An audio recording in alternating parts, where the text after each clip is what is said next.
నమస్తే. మీరు చూస్తున్నారు ఇప్పుడు మనం ప్రస్తుతం కర్మన్ఘట్టు న్యూ బాలాజీ నగర్ కాలనీలో ఉన్నాము. రాష్ట్ర వ్యాప్తంగా సంచలనం రేపుతుంది ఇష్యూ. దగ్గర దగ్గర 20 ఇండ్లకు తాళాలేసి తెల్లవారుజామున 3 గంటలకు అధికారులు వచ్చేసి ఎవరు నిద్ర లేవక ముందుకే ఇక్కడ ప్రతి ఒక్క ఇల్లును ఖాళీ చేయించి మీరు లాక్ కూడా చూడవచ్చు. ఆ గేట్లకు తాళాలు వేసి సీజ్ చేసి అధికారులు ఇది గుడికి సంబంధించిన భూమి అని చెప్పేసి 20 ఇండ్లను ఖాళీ చేయించారు. ఇదే 20 ఇండ్ల సంబంధించిన ఎవరైతే ఫ్యామిలీస్ ఉన్నాయో మొత్తం కుటుంబం అందరూ రోడ్ల మీద మొత్తం అన్ని సామాన్లు పెట్టుకొని ఇక్కడే బైఠాయించారు.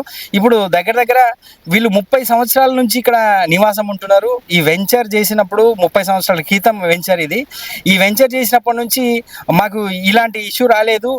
ఎవరైనా వచ్చి మాట్లాడిపోయేవాళ్ళే తప్ప మేము ఇక్కడ ఈ భూమి క్లియరెన్స్ ఉంది అని చెప్పేసి అంటే మేము కొనడం జరిగింది.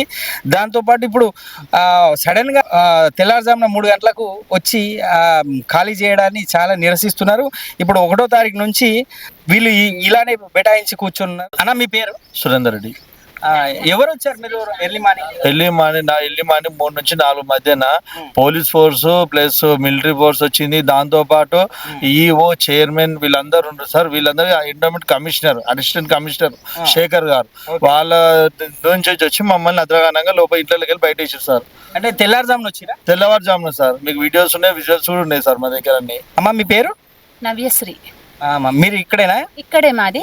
మాకు రిజిస్ట్రేషన్ ప్లాట్లు ఇవన్నీ మమ్మల్ని ఏమంటున్నారంటే ఎండోమెంట్ ప్లేసెస్ ఇవి మీరు కబ్జా చేసుకున్నారు అని చెప్పేసి మావి ఆల్రెడీ రిజిస్ట్రేషన్ ఉంది, ఇంకా మాకు ఆల్రెడీ స్టే కూడా ఉంది. అయినా కూడా మమ్మల్ని దౌర్జన్యంగా 4 గంటలకు తెల్లవారుజామున 4 గంటలకు వచ్చి మమ్మల్ని ఉన్న సామాన్లన్నీ కొంచెం బయటపడేసిరు. మేము బయటపడేసినాం సార్. సబ్ రిజిస్ట్రేషన్ అయ్యండి. ప్లాట్లన్నీ రిజిస్ట్రేషన్ ఉంది, ప్రాపర్టీ ట్యాక్స్ కడతాము, నల్ల బిల్లు కడతాము, కరెంటు బిల్లులు కడతాము, సీసీ రోడ్స్ కూడా ఉన్నాయి. అన్ని ఉన్నాక కూడా ఇప్పుడు ఏమంటున్నారంటే మావి ఎండోమెంట్ ప్లేస్లు మీరు జాగా కాల్ చేయాల్సి వస్తుంది అని అంటున్నారు. మేము ఆల్రెడీ రిజిస్ట్రేషన్ చేసుకొని ఉన్న ప్లాట్లను ఎండోమెంట్ జాగా అని చెప్పేసి తీసుకుంటున్నారు. మాది ఇంచుమించు 20 years బిఫోర్ అయిపోయింది సార్. బిఫోర్ అయిపోయింది. 20 సంవత్సరాల నుంచి మేము ఇక్కడనే ఉంటున్నాము. మేము 4వ పార్టీ. మాకంటే ముందు కూడా రిజిస్ట్రేషన్ ఉంది. మళ్ళీ మేము కూడా రిజిస్ట్రేషన్ తీసుకున్నాం. ప్లాట్ రిజిస్ట్రేషన్ తీసుకున్నాక మా ల్యాండ్ అని అంటున్నారు. సెకండ్ రిజిస్ట్రేషన్ మళ్ళీ ఇంకా మేము అప్పుడన్నా మీరు ఆపేసేసి ఉండే. అప్పుడు ఆ రోజన్నా మీరు ఎండోమెంట్ ప్లేస్ అని చెప్తే మేము అప్పుడు ఆపకుండా ఉండేటోళ్ళం. ఉన్నాక ఇన్ని సంవత్సరాల తర్వాత మీరు ఎండోమెంట్ ప్లేస్ అని చెప్పేసి మమ్మల్ని అచానక్ వచ్చేసి తెల్లవారుజామున వచ్చి మమ్మల్ని వెళ్ళిపోమంటే మేము ఎక్కడికి పోతాము? పిల్లలు ఉన్నారు, పెద్ద ముసలి వాళ్ళు కూడా ఉన్నారు. మా అత్తమ్మకైతే కాలు ఇంత లావు వాస్తుంది, పోవాలంటే కూడా కష్టం. మాకేమో వాష్రూమ్స్ ఉంటాయా? ఏముంటాయి? ఆడవాళ్ళ పరిస్థితులన్నీ మీకు తెలుసు కదా, ఎన్ని సమస్యలు ఉంటాయి. మరి ఎట్లా మా పరిస్థితులు ఏంది అసలు? ఇప్పటి వరకు ఈ రోజు 11వ తారీఖు అంటే ఇంచుమించు 10 రోజులు అయిపోయింది. మమ్మల్ని ఆదరించే వాళ్ళు లేరు, వీళ్ళ పరిస్థితులు ఏందో కూడా తెలుసుకునే వాళ్ళు కూడా లేరు. ఇట్లా ఉన్నాం మేము, రోడ్ల మీదనే ఉన్నాం. తెల్లని దాకా దోమలు, వాష్రూమ్స్కి, స్నానాలకి, అన్నిటికీ కూడా ఇంత ఇబ్బంది అవుతుంది సార్. ఇది పరిస్థితి. ఇప్పుడు మనం గమనించినట్టయితే మొత్తం అన్ని కుటుంబాల సామాన్లు రోడ్ల మీదనే ఉన్నాయి. అయితే ఇక్కడ ప్రతి ఒక్క అంటే చిన్న పిల్లలు స్కూల్కి వెళ్ళే వాళ్ళు కూడా యూనిఫామ్లు మార్చుకోవడానికి కూడా ఇబ్బంది పడే రకంగా కనపడుతున్నారు. ఇప్పుడైతే అమ్మ నువ్వు సివిల్ డ్రెస్లో ఉన్నావు, స్కూల్కి వెళ్ళావా? మరి యూనిఫామ్ ఎందుకు వేసుకోలేదు? అంటే మీ ఇల్లుకు తాళం వేశారా? చెప్పమ్మా. అమ్మా మీరు చెప్పండి అమ్మా, మీరేం చేస్తుంటారు? హౌస్ వైఫ్ నే సార్. ఇక్కడ మాది చిన్నది కిరాణా షాప్ ఉండే. మా ఆయన ఫిజికల్ హ్యాండిక్యాప్. కాలనీ వాళ్ళని అందరిని అడిగేసి ఇక్కడ పెట్టుకున్నాము. మాకు ఇక్కడ ఇండ్లు కాల్ చేస్తున్నారు, మళ్ళీ వచ్చి జేసీపీ అడ్డం పెట్టిరు. మేము సామాన్ చదువుకుంటాం, ఒక 10 నిమిషాలు టైం ఇయ్యారంటే ఒక కౌంటర్ అవన్నీ అక్కడే ఉన్నాయి చూడు సార్. ఎన్ని గంటలకు అమ్మా?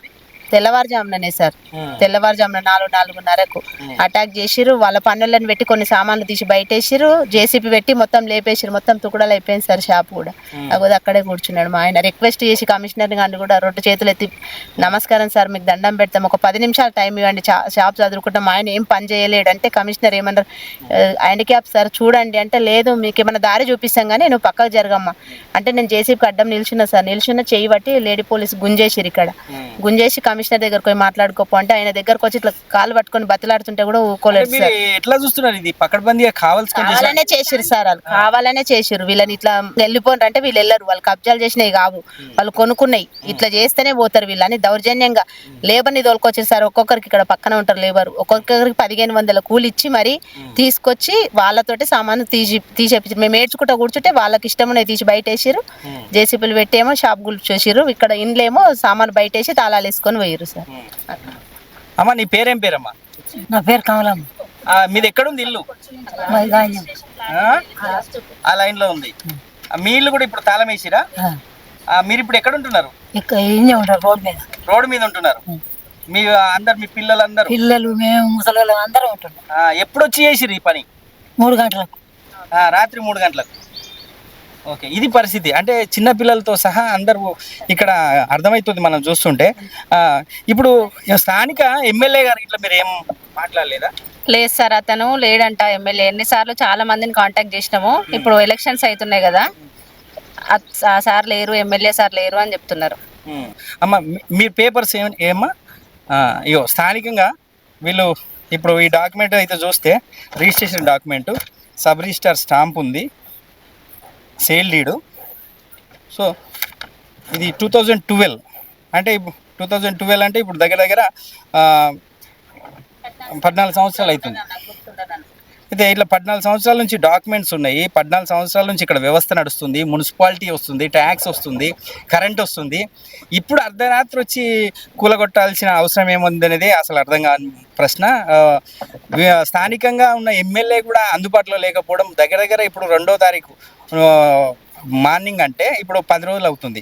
ఈ 10 రోజుల నుంచి కూడా local party MAM party MLA ఉన్నట్టున్నాడు ఇక్కడ. ఈ ఎమ్మెల్యే అక్కడ అందుబాటులోకి రాకపోవడం, నాయకులు రాకపోవడం, వచ్చిన వాళ్ళు కూడా తూతూ మంత్రంగా వచ్చి వెళ్ళిపోవడం చాలా. ఇక కొంతమంది సామాజిక కార్యకర్తలు వీళ్ళకి మద్దతు వ్యక్తం చేస్తున్నారు. అడిగి తెలుసుకుందాం. అమ్మ నమస్తే. అసలు ఈ పరిస్థితి ఇక్కడ స్థానికంగా ఎమ్మెల్యే అందుబాటులో లేను అని చెప్పేసి ఇప్పుడు 1 గంట 2 గంటలో 2 రోజులు 3 రోజులు కదా 10 రోజుల నుంచి అందుబాటులో లేదు అనడాన్ని మీరు ఏ విధంగా చూస్తారు? 10 రోజుల సంధి ఇక్కడ వీళ్ళంతా రోడ్డు మీద ఉంటే ఆయన 10 రోజుల సంధి వస్తలేడు అంటే ఆయనది కూడా చెయ్యి ఉంది అన్నదే అర్థమవుతుంది పక్కగా. ఎందుకంటే 10 రోజులు అసలు ఒక్క రోజుల ఇంట్లోకించి బయటికి వెళ్ళి ఉండాలంటే ఒక ఆడపిల్లకు ఎంత పెద్ద సమస్య. పొద్దున లేచిన సంధి సాయంత్రం వరకు కూడా నీళ్లు తాగాలన్నా, తినాలన్నా, ఆమె స్నానం చేసుకోవాలన్నా, బట్టలు మార్చుకోవాలన్నా, ఆమె వాష్రూమ్ పోవాలన్నా, ఆమె యూరిన్ పోవాలన్నా కూడా బయట రోడ్డు మీద పడుకుంటే ఈరోజు పిల్లలకు చిన్న పిల్లలకు కూడా ఏం జరుగుతుంది? అత్యాచారాలు జరుగుతున్నాయి. మరి ఇది రోడ్డుకే ఉన్నది. మరి ఈ ఫ్యామిలీలకి ఏమన్నా అయితే ఎవరు బాధ్యత వహిస్తారు? గవర్నమెంట్ వహిస్తుందా? ఈరోజు మొత్తం ఫ్యామిలీ మొత్తం కూడా ఈరోజు 50 కుటుంబాలకు 25 కుటుంబాలు రోడ్డు మీద ఉన్నారు. మరి ఇప్పుడు వీళ్ళ రిజిస్ట్రేషన్ కట్టుకొని ఉన్నారు, రిజిస్ట్రేషన్ డబ్బులు కట్టారు. వాళ్ళ డబ్బులతోనే వాళ్ళే మళ్ళీ ఇల్లు కూడా ల్యాండ్ కొనుక్కొని వాళ్ళ డబ్బులతో వాళ్ళు ఇల్లు కట్టుకున్నారు. మళ్ళీ కట్టుకున్నాక కూడా వాళ్ళని తీసేయడము. మరి అదే విధంగా చూసుకుంటే ఈరోజు అన్ని చెరువులు కూడా ఎండోమెంట్ ల్యాండ్ కర్మన్ఘట్ గుడికి సంబంధించిన ల్యాండ్ అంటారు. గుడికి సంబంధించిన ల్యాండ్ ఈ 25 కుటుంబాల ఇంటి విస్తీర్ణం మట్టుకే ఉందా, ఇంకేమైనా ఎక్కువ ఉందా? ఇండోమెంట్ ల్యాండ్ కానే కాదు ఇది. కాకపోతే వీళ్ళు ఇప్పుడు ఇండోమెంట్ ల్యాండ్ అయితే నువ్వు అప్పుడు వెంచర్ ఎందుకు చేయనిచ్చినావు? అప్పుడు ఎందుకు అమ్మనిచ్చినావు? అప్పుడు ఎందుకు గట్టనిచ్చినావు? కరెంట్ ఎందుకు ఇచ్చినావు? వాటర్ ఎందుకు ఇచ్చినావు? రోడ్ ఎందుకు వేసినావు? వాళ్ళకి అన్ని సౌకర్యాలు ఎందుకు కల్పించినవి ఎందుకు నువ్వు? ఒకవేళ అప్పుడే ఇండోమెంట్ ల్యాండ్ అయితే నువ్వు అమ్మే అవసరం లేదు కదా, ఇప్పుడు ప్రైవేట్ వాళ్ళకి ఇచ్చే అవసరం లేదు కదా. వాళ్ళు ఇప్పుడు ఆయన ఎవరైతే వెంచర్ చేసిండో ఆయన రిజిస్ట్రేషన్ చేసే అవసరం లేదు కదా. మరి చేసినావు నువ్వే వాళ్ళకి ఇచ్చినావు, వాళ్ళని ఇప్పుడు రోడ్డు మీద వేసినావు. అసలు ఒక ఇల్లుకు సీల్ చేసే అవసరం ఉందా? అది చాలా తప్పు. 100% గవర్నమెంట్కు చాలా తప్పు. ఎందుకు చెప్పాలా? ఆ ఇల్లులో ఉన్న జనాలను తాళాలు తీసి వాళ్ళు ఉండే హక్కు కూడా ఉంది ఇప్పుడు. ఎందుకంటే మర్యాద ఇస్తున్నారు వాళ్ళు. ఏమని మర్యాద ఇస్తున్నారు అంటే గవర్నమెంట్కి కానీ, పోలీసు వాళ్ళకి కానీ, లాయర్లకు కానీ, ఇప్పుడున్న ఎమ్మెల్యే కానీ, కౌన్సిలర్ కానీ, కలెక్టర్ కానీ, రేవంత్ రెడ్డి అన్న కానీ వీళ్ళందరికి కూడా ఒక రిక్వెస్ట్గా ఏం చెప్తున్నారంటే వాళ్ళు మేము న్యాయంగానే పోతాము, మా ఇండ్లకు మీరు మబ్బుల 4 గంటలకు 3 గంటల టైంలో వచ్చి తీసే హక్కు ఎక్కడ లేదు. ఉన్నదా? ఎక్కడ ఉందా తీసేసేది? మరి ఈ రోజు 3 గంటల టైంలో వాళ్ళు నిద్రలు పోయే టైంలో, పిల్లలు వండుకునే టైంలో, ముసలోళ్ళు వండుకునే టైంలో నువ్వు వచ్చి ఇండ్లు తీసేస్తాం హఠాత్తుగా అని చెప్పేసి బయటికి అందరిని గెంటేసి నువ్వు లాకేసి సీల్ చేస్తే అది ఎంతవరకు కరెక్ట్? నీ ఇల్లు అయితే నువ్వు అట్లనే చేస్తావా? ఎమ్మెల్యేలు, ఎంపీలు ఇండ్లు, కార్పొరేటర్ల ఇండ్లు, వాళ్ళ పిల్లలను కూడా బయటకు ఇక్కడ వండబెట్టమని, వాళ్ళందరినీ రోడ్డు మీద వండబెట్టమని. మరి ఈ రోజు వీళ్ళందరినీ వండబెట్టిరు కదా రోడ్డు మీద, మళ్ళీ వాళ్ళని కూడా వండబెట్టమని ఒక్కరోజు రమ్మనిడికి వాళ్ళకి దమ్ముందా? రోడ్డు మీదకి వచ్చి కారు దిగిరంటే వాళ్ళు మళ్ళీ కారు ఎక్కాలి, 1 నిమిషం నిలబడరంటే 1 నిమిషంలో మళ్ళీ కారు ఎక్కాలి. మళ్ళీ ఈ రోజు వీళ్ళు 10 రోజుల సంది రోడ్డు మీద ఉంటున్నారు. ఆ రోడ్డు మీద ఉన్నదానికి అసలు వాళ్ళకి ఏం తెలియదు, కష్టాలు చేసుకోవడమే. వాళ్ళు చాలా పూర్ ఫ్యామిలీలు, కష్టాలు చేసుకోవడం తప్ప ఏం తెలియదు. 10 రోజుల సంది ఇండే కూర్చోరు. మాకు నిన్ననే సాయంత్రం తెలవగానే నేను మీడియా వాళ్ళందరికి ఫోన్లు చేసి మేము ఈరోజు పొద్దునే రావడం జరిగింది. మరి ఇదే విధంగా చూసుకుంటే ఎక్కడెక్కడ చెరువులు ఉన్నాయో చెరువులన్నీ కూడా కబ్జా చేస్తే అవన్నీ ఒక్కొక్క చెరువు పక్కన 10 ఎకరాలు 15 ఎకరాలు కబ్జాలు చేసి పెద్ద పెద్ద బిల్డింగ్లు కట్టిరు. వాళ్ళు ఎందుకు తీస్తలేరు? వాళ్ళ కాడికి పోతలేరు ఎందుకు? వాళ్ళు డబ్బులు ఇచ్చి మీకు డబ్బులు ఇచ్చేటోళ్ళు వాళ్ళు ఉన్నారు, వీళ్ళు ఇవ్వలేదని చెప్పేసి వీళ్ళని లాక్లు వేసి పెట్టిర్రా? వీళ్ళు మొత్తం అంటే ఉద్యోగాలు చేసుకునే ఫ్యామిలీస్ ఎక్కువ ఇక్కడ, అంతా లేబర్ వర్క్ చేసుకుంటారు, అంతా డైలీ. ఉద్యోగాలు కూడా లేదు, ఉద్యోగాలు లేవు, ఏం లేవు. ఒకవేళ ఉద్యోగాలు చేస్తే ఈ రోజు ఒక బ్యానర్ కట్టుకుంటూ ఉండే వీళ్ళు మళ్ళా కోర్టుకి వెళ్తుండే, కోర్టుకు వెళ్ళడానికి కూడా వీళ్ళ దగ్గర డబ్బులు లేవు. ఆ లాయర్ కూడా వీళ్ళని మోసం చేసిండు, పోలీసు వాళ్ళు మోసం చేసిరు, MCH మోసం చేసింది, అందరు మోసం చేసిరు. ఈ రోజు వీళ్ళని రోడ్డు మీద పెట్టిరు. అసలు ఒక ఇంటికి తాళం వేసే హక్కు ఎవ్వరికి లేదు, ఇల్లుకు లాకేసేది. కానీ కొత్తగా చూస్తున్నాం ఈ తెలంగాణలో, కొత్తగా రేవంత్ రెడ్డి వచ్చినాక ఇంకొక కొత్త విషయం తీసుకొచ్చిండు, ఇండ్లకు లాకేసి పెట్టడం. ఇది ఎంతవరకు న్యాయం కాదు. దీని మీద మేము పెద్ద ఎత్తున చిన్న పిల్లలు కూడా ఈ రోజు ఈ స్కూల్కి పోయే టైము వాళ్ళకు యూనిఫామ్ లేకుండా, ఇంకొక అమ్మాయి కూడా చూడు యూనిఫామ్ లేకుండా వయసు వచ్చింది. వీళ్ళకి బట్టలు కూడా లేవు, వీళ్ళకు చిన్న పిల్లలు యూనిఫామ్ లేకుండా ఈ స్కూల్. మహిళల సౌకర్యాలు పెట్టినావు, ఏం సౌకర్యాలు రోడ్డు మీద వేసినావు? ఇకన్నా సౌకర్యాలు నువ్వు ఈరోజు ఏం చేస్తున్నావు చెప్పు? నువ్వు వచ్చి 6 హామీలను కరెక్ట్ గా చేస్తా అని చెప్పి ఆ రోజు మాట ఇచ్చినావు. 6 హామీలల్లో ఏ ఒక్కడు కూడా చేయలేదు, అందరినీ రోడ్డు మీద వేస్తున్నావు. హామీలు వదిలేసి అందరినీ రోడ్డు మీద వేస్తున్నావు. ఇప్పుడు మీరు ఒక ఉద్యమకారురాలుగా తెలంగాణ ఉద్యమంలో చాలా చురుగ్గా పాల్గొన్నారు. TUJSలో కూడా ఇప్పుడు ఒక మంచి పోస్ట్ ఉంది మీకు. అయితే ఇప్పుడు TUJC తరఫున మీరు వీళ్ళకి మద్దతు తెలుపుతున్నారా? ఇప్పుడు గవర్నమెంట్ కానీ TUJC సంబంధించిన మీ ఉద్యమకారులు చెప్తే గవర్నమెంట్ కూడా ఈయన పొజిషన్లో ఉంటుంది, దీన్ని ఎలా ముందుకు తీసుకెళ్తారు? మేము ఇప్పుడు ఏమనుకున్నామంటే ఇంతకుముందే మాట్లాడుకున్నాము, రేవంత్ రెడ్డి అన్నకు కూడా ఒక మెమోరాండం ఇస్తాము, మళ్ళీ ప్రజావాణిలో కూడా ఒక మెమోరాండం ఇస్తాం, లోకల్ CI కూడా మెమోరాండం ఇస్తాం, ఎందుకంటే DCP కూడా ఇస్తాం. ఇంతకుముందే మాట్లాడుకున్నాం అందరం కూడా, వీళ్ళందరికి కూడా మేము ఇస్తాము. కొండ సురేఖ అక్క కూడా ఆమె ఏమన్నదంట, తాళాలు వేయడము అన్యాయము, వేయొద్దు అని చెప్పిందంట. మరి ఆమెకు కూడా తెలిసి 10 రోజులు అవుతుంది, 10 రోజులు అవుతుంది కదా. మరి ఆమె ఒక ఫోన్ చేస్తే తీపియొచ్చు కదా ఆ ఫ్యామిలీ. మరి ఆమె ఇల్లు అయితే అట్లనే ఒక్కుంటుంది ఆమె. మరి మహిళల కోసం ఇదేనా మహిళలకు న్యాయం చేసే మహిళలు? ఈ రోజు సీతక్క కూర్చున్నది, కొండ సూర్యక ఉన్నది, మరి వాళ్ళిద్దరికి కూడా అర్థమైతలేదా? అట్టడుగు వర్గాల నుంచి వచ్చిన సీతక్క ఇప్పుడు సీతక్క దగ్గరికి ఏమన్నా తీసుకెళ్ళలేదు? సమస్య తీసుకెళ్తున్నాం, ఆల్రెడీ మీడియాలో చూస్తూనే ఉన్నది. సీతక్క చూస్తున్నది, కొండ సూర్యక చూస్తున్నది, రేవంత్ అన్న చూస్తున్నారు, అందరూ చూస్తున్నారు. కానీ వీళ్ళ గురించి ఎవ్వరు కూడా మాట్లాడడం లేదు ఈ రోజు. మరి మాట్లాడకపోవడానికి కారణాలు ఏంది? ఓట్లప్పుడేమో వీళ్ళు అవసరము, ప్రతి దగ్గర అవసరం వీళ్ళు. కానీ ఈ రోజు మాత్రం వాళ్ళ ఇంట్లో వాళ్ళు ఉండే హక్కు లేదు, హక్కు లేకుండా చేస్తుంది గవర్నమెంట్. మరి గవర్నమెంట్ హక్కు లేకుండా చేస్తుందంటే రేపు వాళ్ళు మళ్ళీ ఎట్లా గెలుస్తారో చూస్తాం. మేము కూడా అన్ని ఏరియాలలో కూడా జనాలను అందరినీ కూడా మేము గెలవకుండా చేస్తాం, వాళ్ళ మీద కూడా ఒత్తిడి తీసుకొస్తాం. మేము పెద్ద ఎత్తున మేము ధర్నాలు చేస్తాం, రాస్తారోకోలు చేస్తాం. వీళ్ళందరినీ తీసుకొని కూడా రోడ్డు మీద కూడా రాస్తారోకో చేస్తాం. అటు ఇటు మొత్తం బండ్లన్నీ ఆగిపోవాలి, రేవంత్ రెడ్డి వచ్చి నిలబడాలి. అమ్మ మీరు ఇక్కడ అంటే వీళ్ళకి మద్దతు తెలపడానికి వచ్చారా? అయితే ఇప్పుడు ఈ విషయాన్ని మీరు ఏ విధంగా చూస్తారు? అసలు ఈ విషయాన్ని ఏ విధంగా చూసే ముందు ఒకసారి పేపర్స్ చూడండి. ఎందుకంటే గత 20 సంవత్సరాల నుంచి చేతులు కూడా మారినాయి, రిజిస్ట్రేషన్లు కూడా అయినాయి. ఈ ల్యాండ్ అంటే సింగిల్ డాక్యుమెంట్ కాకుండా డబల్ డాక్యుమెంట్ కూడా అయింది, ట్రిపుల్ డాక్యుమెంట్ కూడా అయింది. డాక్యుమెంట్స్ అయినాయి, ఆన్లైన్లో వస్తుంది, నల్లా బిల్లు ఉంది, తర్వాత వీళ్ళకి డ్రైనేజీ కూడా ఉంది, అన్ని కరెంట్ ఉంది, ప్రతిదీ వీళ్ళు గవర్నమెంట్కి డబ్బులు చెల్లించే విధానం దీంట్లో ఉంది. అవునా? ఈ పిల్లలు ఎవరమ్మా? ఈ పిల్లలు ఈ పిల్లలు కూడా వీళ్ళ పిల్లలే ఇగో రోడ్ల మీద కూర్చుని ఉన్నారు, చిన్న చిన్న పిల్లలు. స్నానాలు లేవు, ఏం లేవు. స్నానాలు లేవు, ఏమీ లేవు, తిండి లేవు, ఏది లేవు. కనీసం ఆడపిల్లలు అయితే కనీసం బాత్రూమ్కి వెళ్ళడానికి కూడా ఇబ్బంది పడిపోతున్నారు. అది ఆ విధంగా వీళ్ళు జీవనం ఒక 10 రోజుల నుంచి గడుపుతున్నారు. అంటే స్థానికంగా ఎమ్మెల్యే వాళ్ళు ఎవరు పట్టించుకోవట్లేదు. ఎమ్మెల్యే గారు లేనని చెప్తున్నారంట. మళ్ళీ ఎవరమ్మా వస్తే తీసుకెళ్లారని చెప్పారు.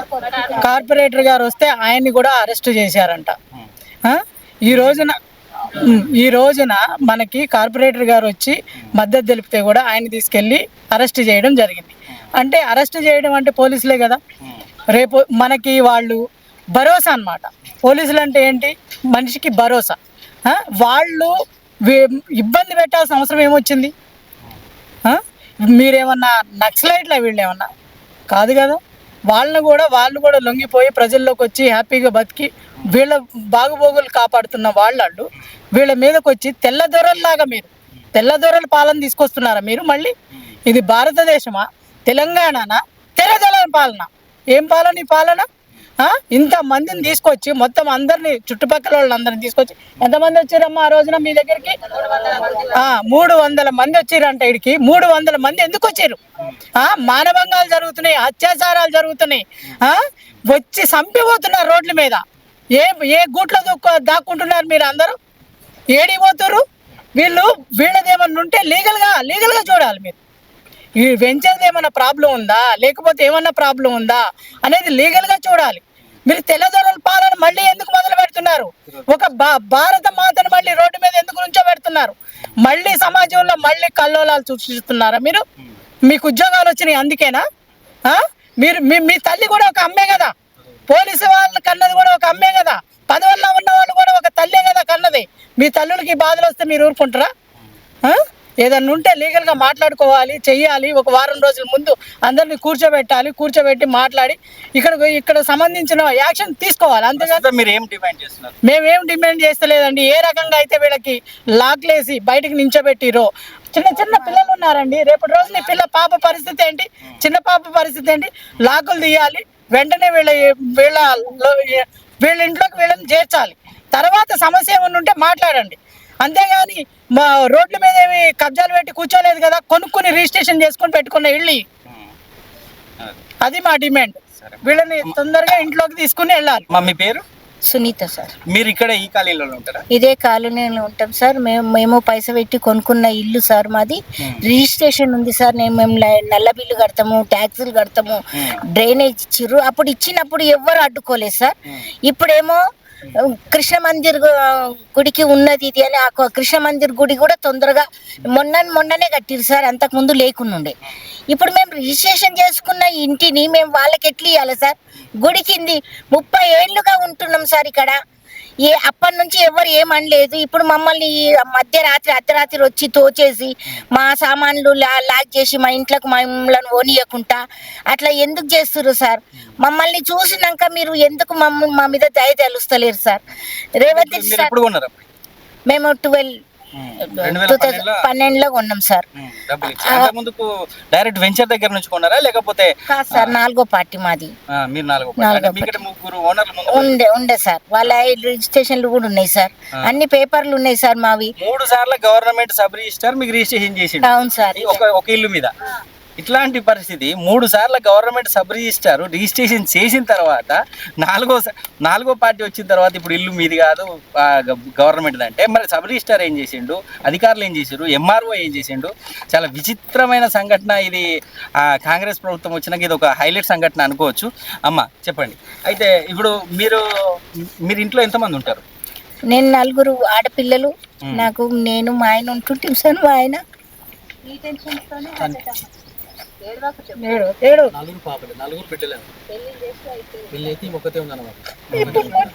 నేను ఒక్కదాన్నే ఉన్నా సార్. నేను ఎట్లుండాలి? వాళ్ళ అత్తగారి ఇళ్ళకు ఎట్లా ఉండడానికి వస్తుంది సార్? నాకు వేరే దిక్కు లేదు, ఈ ఇల్లు తప్ప ఇంకేది లేదు సార్. ఉన్నాయన్నీ అమ్ముకొని పెట్టి కొన్నాము. ఉన్న పైసంతా ఇంటికి గుమ్మరిచ్చినాం సార్. ఏం చేయాలి ఇప్పుడు? నాకు వేరే ఆధారం లేదు. నా పిల్లలు ఇంత టిఫిన్ తీసుకొచ్చి పెట్టేపటికే ఈ రోజు గడుస్తుంది సార్. రోజు రోడ్డు మీదే ఉంటున్నాం. స్నానాలు లేవు, జపాలు లేవు, ఎవరికి చెప్పుకోవాలి సార్? మేము మా బాధ ఎవరు చూస్తారు సార్? మా మీద జర దయ చూపెట్టండి సార్. రేవంత్ రెడ్డి సార్, మీ ఆడపడుచులం అనుకోండి. ఈ సమస్య మీ ఇంట్లోకి వస్తే ఎట్లా సార్? మీరు సమస్యను పూరించారా? మాకు ఏమైనా దయచేసి చూపించండి సార్. మా ఇల్లు మాకు వస్తే చాలు సార్. మాకు మా ఇంటికి పోయేటట్టు చేయండి సార్. మా ఇంట్లోకి లాకలు తీపియండి సార్ ప్లీజ్. తెలంగాణ తల్లి తెలంగాణ సోనియా గాంధీ ఇచ్చిందని అంటారు. తెలంగాణ సోనియా గాంధీ ఇచ్చిన ఈ ప్రభుత్వంలో ఇట్లా ఉండడాన్ని మీరు ఏ విధంగా చూస్తారమ్మా? సోనియా గాంధీ వచ్చిందంటే చాలా మందికి ఇండ్లు వస్తాయి, చాలా మందికి భూములు వస్తాయి.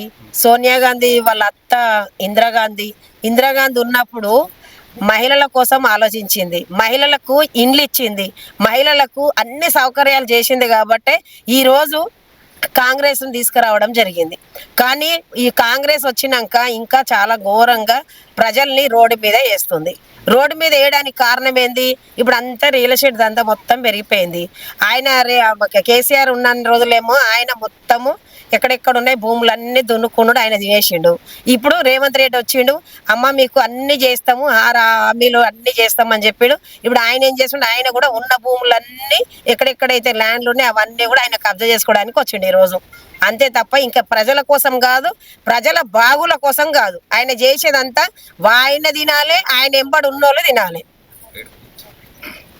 ఈరోజు ఆ తల్లి ఏడుస్తుంటే ఎంత బాధ అనిపిస్తుంది. అందరికీ బీపీలు, షుగర్లు, థైరాయిడ్ అంట.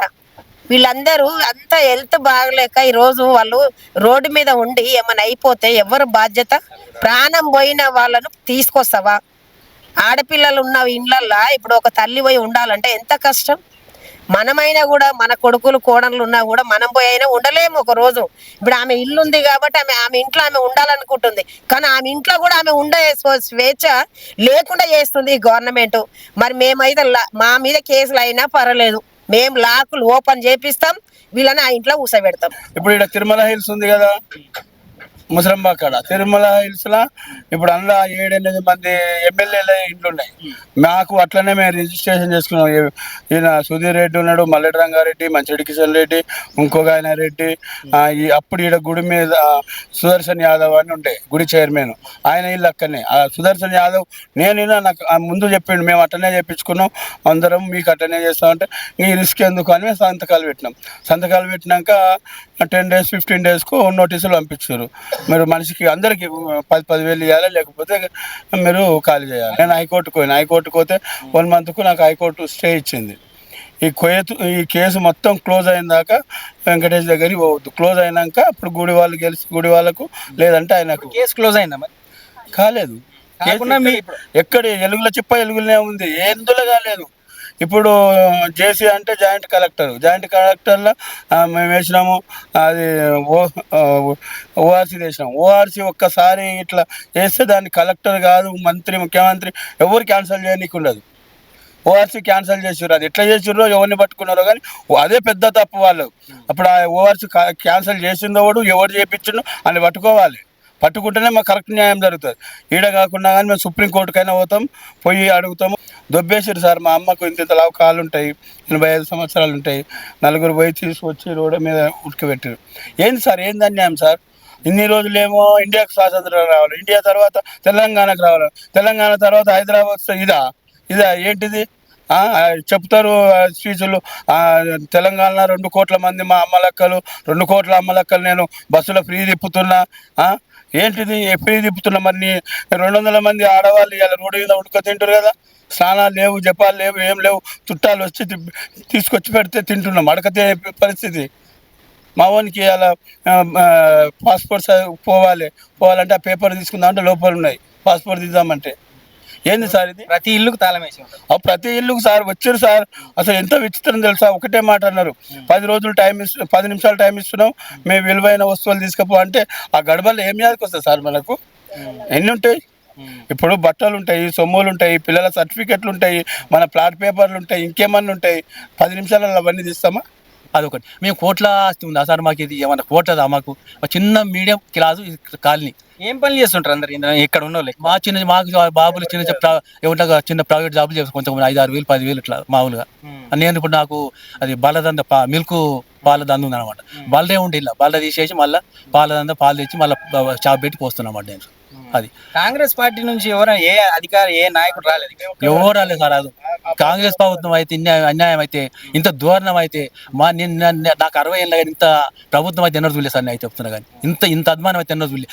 ఇంత మందిని రోడ్డు మీద 50 కుటుంబాలు రోడ్డు మీద పడేస్తే వాళ్ళకి పాపమా పుణ్యమా సార్? ఇంత మాకు 10 రోజులు సార్ ఇంత పాపం కలుగుతుంటే మాకు ఏడుపు వస్తుంది. మా పిల్లలు చూస్తే మా చిన్న పిల్లలు మా మనలో ఇట్లా స్కూల్కి పోతాందుకు ఏడుస్తూ బట్టలు లేక ఆ రాత్రి 4 గంటల రాత్రి వచ్చి కాల్ చేస్తారు. ఒక అన్యాయం అన్న కాదు. మేము హిందువులమేగా, గుడికి అయితే మేము హిందువులేక, మేము తుర్కు ముస్లిం అయితే కాగా, మేము టెలివిజన్ కాగా, వాళ్ళు దంపినమన్నట్టు లేదుగా. మేము కూడా గుడికి కొబ్బరికాయ కొడుతాం, పూజ చేస్తాం, అన్ని చేస్తున్నాం. ఇప్పుడు ఆ బల్లు ఉండే బల్ల ఆయన కూడా అప్పుడు పాలు తీసుకపోయి ఇస్తాడు. అలా బల్లని ఏం చేసి 4 వీళ్ళు మాకు ఇది కాల్ చేయగానే బల్లని కూడా ఇప్పేలా కొట్టిరు. వాళ్ళకి రాత్రిపూట బర్రెలు ఇప్పేసి వాళ్ళు ఇప్పేసేలా కొట్టిరు. వాళ్ళు అన్యాయము, వాళ్ళు అభిషేకాన్ని పాలిస్తారు. అదన్నా సురం చూడాలి కదా సార్. వాళ్ళు అది కూడా లేకుండా చేసారు. ఇదేం ప్రభుత్వం సార్? ప్రాపర్టీ ట్యాక్స్ కట్టాం. ఒక 4 కట్టొచ్చు, 2 కట్టొచ్చు అని. ఒక్కొక్క ఇల్లు యావరేజ్గా 20 ఇండ్లు ఉంటే మేము దాదాపు ఇలా కోట్ల ప్రాపర్టీ ట్యాక్స్ కట్టినాం.